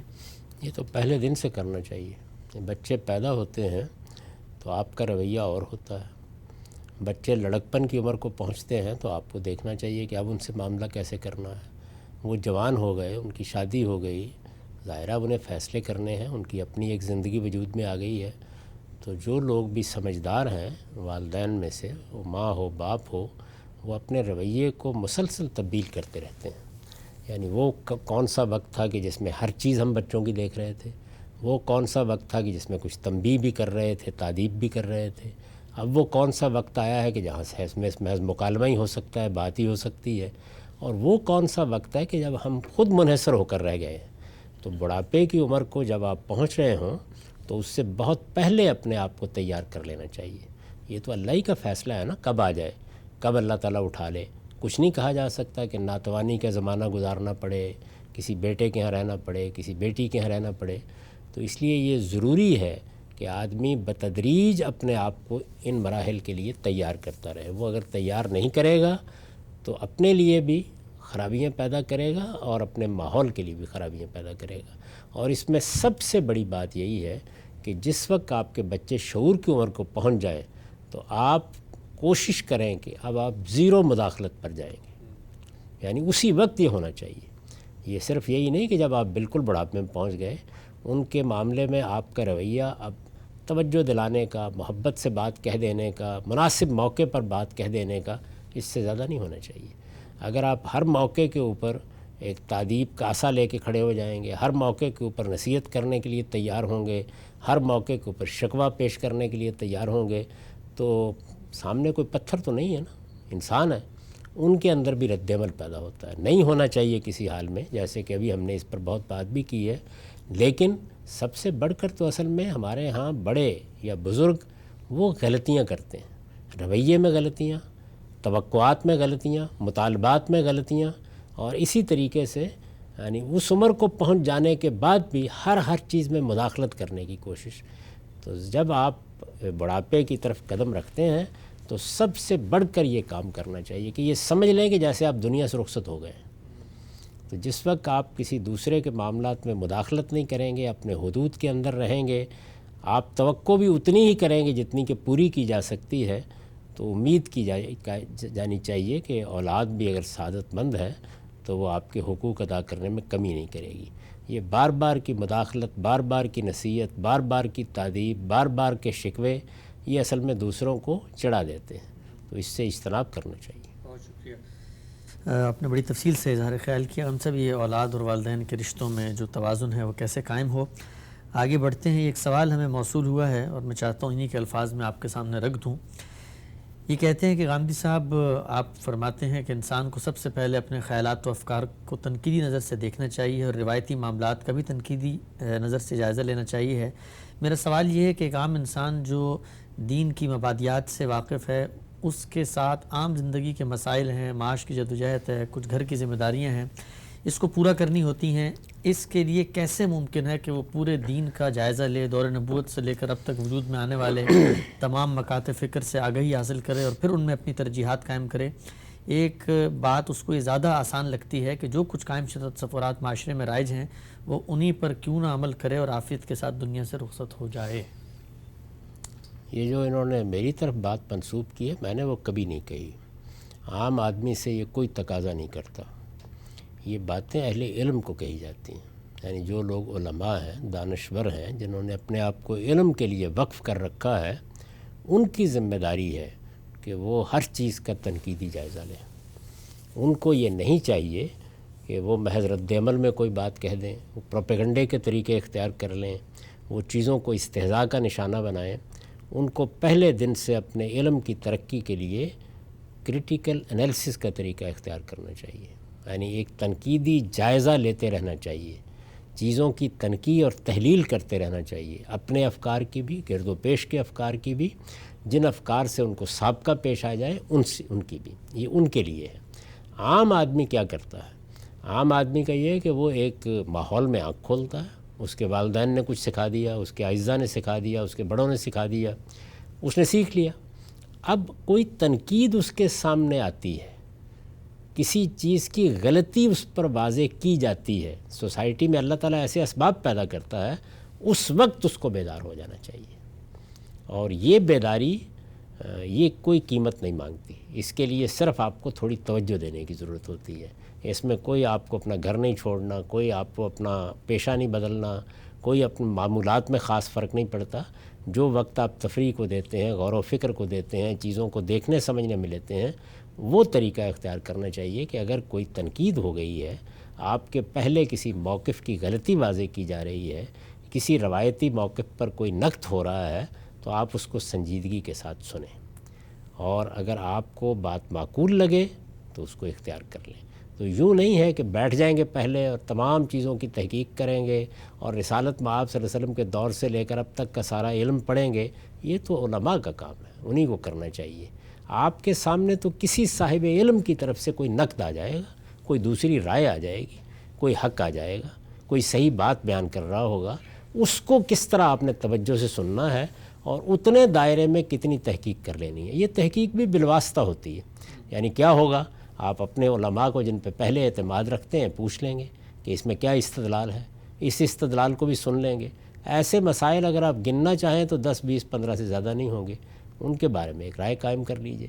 اچھا، پھر یہ بھی کہ اگر آپ رائے قائم کرنا چاہتے ہیں، نہیں کرنا چاہتے، تو سوال یہ ہے کہ جو دین کے مسلمات ہیں ان پر عمل کرتے رہیے، ان میں تو کوئی اختلاف ہے ہی نہیں۔ یعنی جو باتیں ماننے کی ہیں وہ بھی بالکل متعین ہیں، وہ 5 ہی چیزیں ہیں، جو باتیں کرنے کی ہیں وہ بھی بالکل متعین ہیں، ان میں تو کوئی مسئلہ نہیں۔ لیکن اگر آپ نے رائے قائم کرنی ہے تو وہ رائے جاہلانہ طریقے سے قائم نہیں کرنی چاہیے، یعنی رائے قائم کرنی ہے، تبصرہ کرنا ہے، کوئی بات کہنی ہے، تو پھر آپ کو چاہیے کہ آپ نقد و تبصرہ سے کام لیں اور صحیح رائے قائم کرنے کا پورا رویہ اختیار کریں، ورنہ خاموش رہیں، اپنا کام کریں۔ ٹھیک ہے، ہم سب بہت ہی آپ نے جامعیت سے بتائے جو عام آدمی کے مسائل درپیش ہوتے ہیں۔ آگے بڑھتے ہیں، سوالات آپ کے سامنے رکھتے ہیں کچھ اور بھی۔ یہ سورہ تحریم کی ایک آیت ہے میرے سامنے، اس کے حوالے سے یہ سوال ہمیں موصول ہوا ہے۔ اس میں اللہ تعالیٰ نے رسول اللہ صلی اللہ علیہ وسلم کو یہ کہا ہے کہ اے نبی، تم اپنی بیویوں کی دلداری میں وہ چیز کیوں حرام ٹھہراتے ہو جو اللہ نے تمہارے لیے جائز رکھی ہے۔ سوال انہوں نے یہ پوچھا ہے کہ یہ جو آیت ہے اس کا پس منظر ہمیں روایتوں سے معلوم ہوتا ہے، مشہور واقعہ ہے، لوگ جانتے ہیں شہد رسول اللہ نے کھایا، اپنی ازواج میں سے ایک کے گھر گئے اور وہاں پر کیا معاملہ ہوا. سوال انہوں نے پوچھا ہے کہ غامدی صاحب سے یہ پوچھیں کہ اگر یہ حدیث نہ ہوتی تو پھر ہم کیسے اس آیت کا کانٹیکس سمجھتے؟ یہ روایت ہی ہے جو ہمیں پوری آیت سمجھا رہی. یعنی کیا سمجھنے میں دقت تھی؟ میں یہ کہتا کہ رسالت میں آپ صلی اللہ علیہ وسلم نے کسی چیز کو اپنے لیے اپنی بیویوں کی خوشنودی کو پیش نظر رکھ کے ممنوع قرار دے لیا ہوگا، اس پر اللہ تعالیٰ نے توجہ دلائی ہے. یعنی صرف یہی معلوم نہ ہوتا کہ شہد تھا یا پانی تھا، تو اس سے کیا ہوا؟ تو اصل میں آیت بالکل واضح ہے، مدعا بالکل واضح ہے، موقع بالکل واضح ہے، کیا چیز کہی گئی ہے اس میں کوئی بہام نہیں. اب اس کی تفصیل آپ جاننا چاہتے ہیں، ہوتا ہے شوق، تو تفصیل روایتوں سے معلوم ہو گئی. یعنی آیت کے مدعا کو سمجھنے میں روایت نے کوئی مدد نہیں کی، وہ تو الفاظ سے بالکل واضح ہے کہ رسالت میں آپ صلی اللہ علیہ وسلم نے، دیکھیے ایک ایک لفظ سے واضح ہے، کوئی چیز ممنوع قرار دے لی ہے. پیغمبر کی حیثیت سے وہ آپ کے لیے موضوع نہیں تھا. ممنوع قرار دینے کی وجہ کوئی مشرکانہ عقیدہ نہیں ہے، کوئی وہم نہیں ہے، کوئی تخیل نہیں ہے، بلکہ بیویوں کی دلداری ہے. تب تک مرضاتہ ازواجک، یہ ساری بات آیت کے الفاظ سے واضح ہو گئی. تو اب اس کے بعد میں تفصیل جاننا چاہتا ہوں، وہ جاننا کوئی ضروری نہیں ہے، وہ آیت کو سمجھنے کے لیے بھی کوئی ضروری نہیں ہے، تو وہ آپ جان لیں، روایتوں سے معلوم ہو گئی. اگر وہ آیت کے خلاف نہیں ہے بہت اچھی بات ہے، اللہ کا شکر ادا کریں، لیکن یہ اس سے نتیجہ کیسے نکلا؟ ٹھیک ہے صاحب. اچھا ہم صاحب، ایک آپ کا جو قانون اتمام حجت کا نظریہ تصور آپ قرآن کی بنیاد پہ پیش کرتے ہیں، اس پر ایک سوال سامنے آیا کہ رسول اللہ صلی اللہ علیہ وسلم سے پہلے جو پچھلی امتیں ہیں ان میں جو انبیاء پیغمبر آئے انہوں نے تو معجزات دکھائے، لوگوں پر بالکل حجت تمام ہو گئی، واضح ہو گئی، نشانیاں اتر گئیں. اس کے بعد اگر وہ انکار کرتے ہیں تو کہا جا سکتا ہے کہ ان پر تو حجت تمام ہو گئی تھی. لیکن رسول اللہ صلی اللہ علیہ وسلم کے مخاطبین کے سامنے تو کوئی اس طرح کی نہ نشانی پیش کی گئی، نہ وہ معاملہ وہ جو پچھلی امتوں کے ساتھ تھا. تو یہاں پر پھر اتمام حجت کیسے کہہ سکتے ہیں کہ ان پر بھی ہو گیا تھا؟ یہ اتمام حجت کے لیے تین چیزیں ضروری ہیں. ایک یہ کہ اللہ اپنے پیغمبر کو مبعوث کرے اور وہ پیغمبر لوگوں کو دعوت دے. یعنی میں دعوت دوں، آپ دعوت دیں، ہماری کیا حیثیت ہوتی ہے؟ یہی کہیں گے نا کہ ہم نے یہ بات سمجھی ہے، اس کی تحقیق کی ہے، اس کو جاننے کی کوشش کی ہے، اس سے زیادہ کچھ نہیں کہہ سکتے. پیغمبر جب دعوت دیتا ہے تو وہ یہ کہتا ہے انی علی بینۃ من ربی، پروردگار کی طرف سے مجھ پر حق واضح کر دیا گیا ہے، مجھے حق دکھا دیا گیا ہے. قرآن مجید نے رسالت مآب صلی اللہ علیہ وسلم کے بارے میں سورہ نجم میں بتایا ہے نا کہ جبریل امین کو اس طرح دیکھا، بچشم سر دیکھا، کوئی ابہام نہیں تھا، آنکھ چندھیائی نہیں، کوئی تردد لاحق نہیں ہوا، پورے شعور کے ساتھ یہ تجربہ پیش آیا. اس کے بعد یہ خدا کا پیغمبر اس بات کی گواہی دے رہا ہے. تو پیغمبر کا مبعوث ہونا، پیغمبر کا لوگوں کو دعوت دینا، خود براہ راست یہ کہنا کہ میں پیغمبر کی حیثیت سے دعوت دے رہا ہوں، یہ پہلی چیز. دوسری چیز یہ ہے کہ لوگوں کے لیے یہ مہلت ضروری ہے. 2 سال، 4 سال، 5 سال، وہ ملنا چاہیں مل لیں، بات کرنا چاہیں کر لیں، اشکالات پیش کرنا چاہیں ان کو موقع ہو اس بات کا. وہ نہیں پیش کرتے نہ صحیح. اب جس وقت ان کے ساتھ مکالمے کی صورت پیدا ہوگی تو وہ مرحلے پیدا ہو جائیں گے. یعنی انذار کا مرحلہ، انذار عام کا مرحلہ، اتمام حجت کا مرحلہ، ہجرت و برات کا مرحلہ. لیکن اگر انہوں نے یہ بات ہی نہیں کی، پرواہ ہی نہیں کی، دیکھا ہی نہیں، سنا ہی نہیں، تو مہلت بہرحال ملنی چاہیے. 2 سال، 4 سال، یعنی ایک مناسب مہلت ملنی چاہیے. اور جس وقت مکالمہ شروع ہو جائے گا تو مہلت بھی بڑھنا شروع ہو جائے گی، اس لیے کہ اب بات ہو رہی ہے. میں اس کے قرآن مجید سے آپ کو بہت سے نظائر پیش کر سکتا ہوں جس میں یہ بتایا گیا ہے کہ فلاں مہلت فلاں لوگوں کے لیے دی گئی، فلاں لوگوں کے لیے دی گئی. تو دوسری چیز یہ ضروری ہے. تیسری چیز یہ ہے کہ خدا کی مائیت کا پیغمبر کے ساتھ ظہور ہونا چاہیے. خدا ساتھ کھڑا ہے. اب ساتھ کھڑے ہونے کا ایک پہلو یہ ہے کہ کوئی معجزہ دکھا دیا جائے، اور 10 پہلو ہیں. مثلا قرآن مجید یہ کہتا ہے کہ قریش پر اتمام حجت کے لیے انہوں نے جب یہ کہا کہ ہمارے اور آپ کے درمیان ایک معرکہ پیش آنے والا ہے تو ہم نے اسی کو یوم الفرقان قرار دے دیا. اور معرکہ بدر جو ہے اس کو خود قرآن نے اس حیثیت سے پیش کیا. یہ کہا ہے کہ یہ تمہارے مطالبے پر دکھایا جانے والا نتیجہ ہے. تم نے کہا تھا نا، تو یہ دیکھو ہم نے تمہارے سامنے پوری کی پوری قیادت کو کس طرح سے ختم کر دیا ہے. اور تم نے کہا تھا کہ یہ فتح و شکست کا فیصلہ حق و باطل کا فیصلہ ہوگا، یہ فیصلہ ہو گیا۔ یہ میں نے ایک مثال دی، اللہ کی کتاب قرآن مجید ایک عظیم معجزے کی حیثیت سے پیش کی گئی، آج بھی اس کائنات کا سب سے بڑا معجزہ ہے۔ یعنی ایک ایسی کتاب کہ جو اپنے وجود سے ثابت کر رہی ہے کہ وہ انسانی کلام نہیں ہو سکتا۔ آپ دیکھیں کہ اس وقت کے قریش کے سامنے بھی اس کو اسی حیثیت سے پیش کیا گیا۔ اللہ تعالیٰ کی مائیت کا یہ ظہور 10 اور مواقع کے اوپر ہوا، ہجرت کی رات ہوا اور بہت سے موقعوں کے اوپر ہوا۔ تو اللہ کی مائیت کا ظہور ہوتا ہے، اور پھر اس کے بعد رسالت میں آپ صلی اللہ علیہ وسلم نے جو پیشین گوئیاں کیں، جیسے غلبہ روم کی پیشین گوئی تھی اور بعض پیشین گوئیاں ہیں، خود جس سرزمین عرب میں جو نتیجہ نکلا اس کو ایک ایک حرف بتا دیا گیا۔ تو اس لیے یہ معجزہ کیا چیز ہوتی ہے؟ یعنی یہ اس سے بڑی چیزیں ہیں جو رسالت میں آپ صلی اللہ علیہ وسلم کے بارے میں پیش آئی ہیں، اور اس کے بعد اللہ تعالیٰ نے اپنا فیصلہ سنایا۔ جی غلام صاحب، اچھا یہ بتائیے غلام صاحب کہ یہ جو قرآن مجید ہے یہ بھی تو ایک سب سے بڑے معجزے کے طور پہ اس قوم کے سامنے پیش کیا گیا۔ نہیں، میں نے یہی عرض کیا، یہی بتایا آپ کو کہ اس وقت بھی بہت بڑا معجزہ ہے۔ اس وقت بھی دنیا کے لیے یہ پیغمبر کا ایسا معجزہ ہے کہ جو ختم نہیں ہوا۔ عصائے موسوی تو ہم نہیں جانتے کہاں ہے، ید بیضا بھی ان کے ساتھ ہی رخصت ہو گیا، لیکن قرآن تو قیامت تک موجود ہے۔ اور آج بھی یہ چیلنج لوگوں کے سامنے رکھ رہا ہے کہ تم پوری انسانی لائبریری میں سے کوئی ایک کتاب اٹھاؤ اور اٹھا کر یہ بتاؤ کہ وہ اس کے مقابل میں رکھی جا سکے، اور کن پہلوؤں سے تقابل ہونا چاہیے وہ بھی بیان کر دیے۔ ٹھیک ہے، ہم سب آگے بڑھتے ہیں مزید کچھ سوالات لے کے۔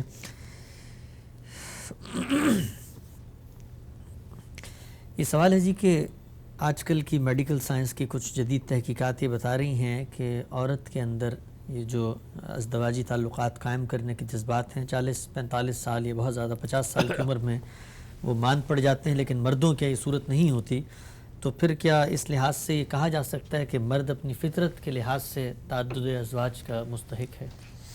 یہ بات یہ ہے کہ آپ کس چیز کے مستحق ہیں اور کس کے نہیں ہیں اس کا تجزیہ تو بعد میں کریں گے۔ اصل چیز یہ ہے کہ آپ اس دنیا میں کیا اپنی ہر چیز کو پورا کرنے کے لیے بھیجا گیا ہے؟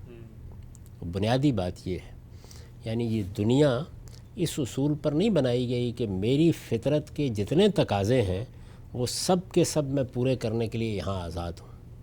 اس کے لیے اللہ نے جنت بنائی ہے، تو وہاں یہ سارے تقاضے پورے کر لیجیے گا۔ وہاں یہی اصول ہے نا کہ لکم فیہا ما تشتہی انفسکم۔ اس دنیا میں یہ جو ہم ایک ہی بیوی پہ اکتفا کرتے ہیں تو اپنے لیے کرتے ہیں تاکہ گھر بنے، اولاد ہماری رہے، اعتماد کی فضا رہے، بڑھاپے میں ایک دوسرے کے کام آ سکیں۔ تو ان سب چیزوں کے لیے کچھ ایثار کرنا پڑتا ہے، تو یہ ایثار مردوں کو بھی کرنا ہوتا ہے، عورتوں کو بھی کرنا ہوتا ہے۔ وہ بھی کرتی ہیں بہت سے معاملات میں، ہم بھی کرتے ہیں۔ تو اس لیے جب یہ کہا جاتا ہے کہ آپ ایک ہی بیوی پہ اکتفا کریں تو اس کا مطلب یہ ہوتا ہے کہ آپ اپنے لیے کوئی مسئلہ پیدا نہ کر لیں، اپنے لیے کوئی مفسدہ پیدا نہ کر لیں۔ اگر آپ کے ہاں کوئی مسئلہ پیدا نہیں ہو رہا، کوئی مفسدہ بھی نہیں ہے، میاں بیوی راضی ہیں، تو ہم کب مداخلت کر رہے ہیں؟ اللہ تعالیٰ نے کوئی پابندی نہیں لگائی، کر لیں آپ جو بھی کرنا ہے آپ کو، لیکن اس کے کچھ نتائج ہیں، ان کو بھگتنے کے لیے تیار ہو جائیں۔ یہ ایک سوال موصول ہوا ہے، کہا یہ گیا ہے کہ آپ کے کسی بیان کا حوالہ دے کے کہ کہیں جو شادی ہے یہ ایک طریقے کا معاہدہ ہوتا ہے، کانٹریکٹ ہوتا ہے، تو خاتون نے پوچھا کہ کیا اس کانٹریکٹ میں پھر ہم یہ لکھ سکتے ہیں کہ ہمیں اتنی ادائیگی ہر مہینے کی پاکٹ منی یہ شوہر دیں گے، اسی طرح سے ہم پہلے نکاح نامے میں یہ لکھ لیں کہ یہ ہمیں رہنے کے لیے ایک مکان دیں گے، جوائنٹ فیملی سسٹم میں نہیں رہیں گے، مجھے ملازمت کرنے کی آزادی ہوگی، تو کیا یہ معاہدے میں شیخیں لکھی جا سکتی ہیں؟ اور اگلا سوال اسی میں، کیا ان کو ریوائز بھی کیا جا سکتا ہے وقت کے ساتھ ساتھ؟ ہر شرط آپ عائد کر سکتے ہیں جی، مرد بھی عائد کر سکتا ہے، عورت بھی عائد کر سکتی ہے۔ اللہ کے پیغمبر نے تو یہ کہا ہے کہ سب سے زیادہ جن شرطوں کو پورا ہونا چاہیے وہ یہ نکاح کی شرطیں ہیں، تو یہ معاہدہ ہی ہے۔ جس وقت آپ معاہدہ کرتے ہیں، ہمارے ہاں تو یہ ہے نا کہ لوگ اس پہ توجہ ہی نہیں دیتے کہ پہلے سے چیزوں کو سمجھا جائے، ایک دوسرے کے حالات کو جانا جائے، کیا مشکلات پیش آ سکتی ہیں ان کو اس وقت موضوع بحث بنا لیا جائے۔ لڑکا بھی اپنے تمام معاملات بالکل کھول کر سامنے رکھ دے، بچی بھی اپنی تمام خواہشات کو ان کے سامنے رکھ دے، اور یہ طے کیا جائے، باقاعدہ طے کیا جائے، زبانی طے کیا جائے گا تو کل کو 10 تعبیریں ہو جائیں گی۔ تو بہت اچھی بات ہے کہ آپ اس کے لیے کچھ چیزیں لکھ لیں۔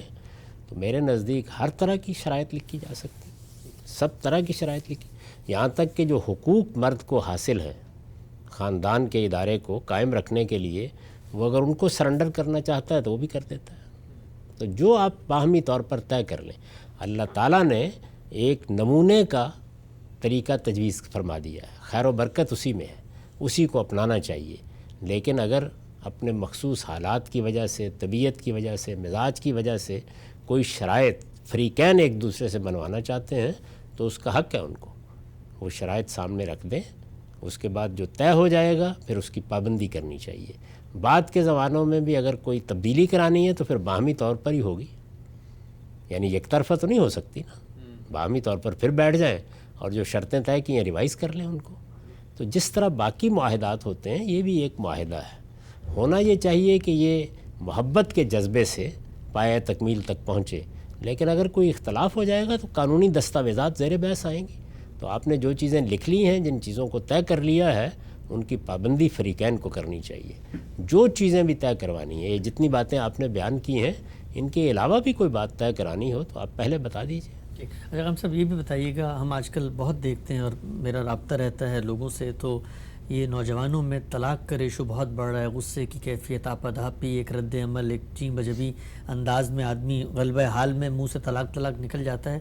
تو کیا یہ بھی نکاح نامے میں پہلے لکھوایا جا سکتا ہے کہ میرے منہ سے غصے میں یا اس طریقے سے رد عمل میں، جذبات میں اگر طلاق نکلے تو وہ طلاق کنسیڈر نہ ہو، اور طلاق اسی وقت ہوگی جب دو لوگوں کی موجودگی میں کاغذ پہ لکھ کے آپ کو دوں، اس کے علاوہ تمام میرے منہ سے نکلنے والی باتیں جو ہیں وہ لغویات ہیں، وہ طلاق کنسیڈر، یہ بھی لکھا جا سکتا ہے؟ یعنی اگر یہ نہ لکھا ہو تب بھی لغویات ہیں۔ اللہ تعالیٰ کسی لغو بات پر مواخذہ نہیں کرتے، یعنی طلاق اسی وقت ہوتی ہے جب ارادے سے، نیت سے، سوچ کر، سمجھ کر، ٹھنڈے دل و دماغ کے ساتھ دی جائے۔ تو اس طرح کی جو طلاق کے الفاظ لوگ منہ سے نکال دیتے ہیں، یہ بالکل لغو ہیں، ان کی کوئی حیثیت نہیں ہے، اس سے نہ کوئی طلاق ہوتی ہے نہ اس کا تصور کرنا چاہیے۔ تاہم ہمارے ہاں چونکہ اس طرح کی سب چیزوں کو مان لیا گیا ہے، تو اگر کوئی لکھوانا چاہے تاکہ بعد میں کوئی نزاع یا جھگڑا نہ پیدا ہو جائے تو لکھوا لے۔ میں نے تو عرض کیا نا کہ جو شرائط آپ چاہتے ہیں آپ لکھوا سکتے ہیں۔ اگر ہم صاحب ایک اور اطلاقی مسئلہ اسی حوالے سے میں چاہوں مختصر تبصرہ فرما دیجیے گا کہ اگر کہیں خاندان میں شیطان آ جاتا ہے اور ہم یہ دیکھتے ہیں کہ سسر کا کوئی غلط فعل یا شیطانی عمل اگر بہو کے ساتھ ہو گیا ہے، تو ہماری روایتی دینی فکر میں کہا جاتا ہے کہ وہ جو عورت ہے اس کا نکاح باطل ہو گیا ہے، اور اب وہ اپنے شوہر کے ساتھ نکاح میں نہیں رہ سکتی۔ اگر شہوت کا ہاتھ بھی اس کو کسی محرم نے لگا دیا ہے تو گویا اب اس کا نکاح مکمل طور پہ باطل ہے اور وہ ہمیشہ ہمیشہ کے لیے شوہر پہ حرام ہو گئی ہے۔ اس پر آپ کی کیا رائے ہے؟ میری رائے یہ ہے کہ بالکل بےمانی بات ہے، اس کی کوئی حقیقت نہیں۔ نکاح ہے، اس کے اوپر کوئی چیز اثر انداز نہیں ہوگی۔ یہ اس سسر صاحب کو سزا دیں، پکڑیں، ان کی فضیحت کریں۔ اس بیچاری کو کس بات کی سزا دی جا رہی ہے؟ اس کا گھر کیوں برباد کیا جا رہا ہے؟ اس نے کیا قصور کیا ہے؟ تو اس وجہ سے اس طرح کے معاملات میں جو ہمارے یہاں نکاح ختم ہو گیا، فلاں چیز سے ختم ہو گیا، فلاں چیز سے ختم ہو گیا، تو بتانا چاہیے کہ اللہ اور رسول نے کہاں کہا ہے کہ نکاح ختم ہو گیا۔ ایسی حرکتیں کسی بھی جگہ اگر ہوتی ہیں اور آپ جانتے ہیں کہ خاندانوں میں ایسے احمق لوگ یا ایسے شیطنت سے بھرے ہوئے لوگ موجود ہوتے ہیں، تو اگر ایسی کوئی بات ہوئی ہے تو یا تو لوگ اس پر پردہ ڈالتے ہیں یا پھر کٹہرے میں کھڑا کرتے ہیں۔ ان میں سے جو چیز بھی آپ کرنا چاہیں کریں، لیکن اس کا کوئی اثر نکاح پر نہیں پڑتا۔ وہ جائز طریقے سے ہوا ہے، میاں بیوی کے درمیان تعلق موجود ہے، بچے ہیں، والدین کی حیثیت ان کی ہے، وہ سب حیثیتیں اپنی جگہ برقرار ہیں۔ تو اس طرح کی فقاہت سے میں تو اللہ کی پناہ مانگتا ہوں۔ ٹھیک ہے، ہم سب آخری سوال لے لیتے ہیں ایک دو۔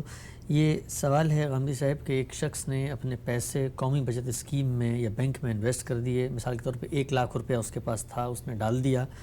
اب جب وہ اس پر زکوٰۃ نکالے گا سال بعد، تو یہ جو انویسٹمنٹ کے نتیجے میں پروڈکشن ہوئی ہے اس پر پروڈکشن کی زکوٰۃ عائد کرے گا، یا یہ انویسٹمنٹ اس کی سیونگ بن جائے گی، اس پہ 2.5% زکوٰۃ ہوگی، یا پھر یہ انویسٹمنٹ عامل پیداوار بن گئی ہے اور زکوٰۃ سے مستثنیٰ ہو جائے گی، اور جو پروڈکشن ہوئی ہے اس پر ہم دیکھ لیں گے کہ محنت اور تعامل دونوں شامل ہیں تو 5% زکوٰۃ؟ اس میں تو آپ نے روپے رکھ دیے، ان کے اوپر کوئی اضافہ ہو گیا، وہ کس طرح ہوا ہے، جائز ہوا ہے، ناجائز ہوا ہے، وہ ایک الگ بحث ہے، لیکن یہ آپ کی بچت ہے حقیقت میں، اسی لیے ان کو سیونگ اسکیمز کہا جاتا ہے۔ تو ان کے اوپر 2.5% زکوٰۃ ہوگی، جو بھی آپ کی مالیت اس وقت ہے۔